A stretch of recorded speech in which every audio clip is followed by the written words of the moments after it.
बरपाली अखंड भारतर स्वर्णिम इतिहास गोटे जगमगाला फरक देव उपासना हो कि भाषा साहित्यर संग्राम लोक कलार प्रचार प्रसार हो कि संस्कृतिर सुरक्षा ई शहर के गोटे अलग जगह मिलसी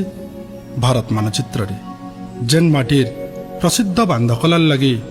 विश्व रे गोटे अलग पहचान बनईछे हेन्ता प्रगाढ़ भक्ति आउ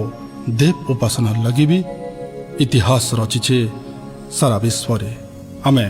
कथा होउछु बरपालीर ऐतिहासिक शीतल षष्ठीर जेन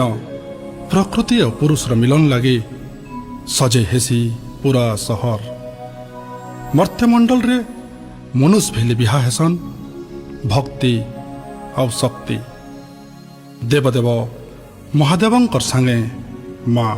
पार्वती एंता गोटे सुंदर संस्कृतिर साक्षी हेसी बरपाली शीतल षष्ठी।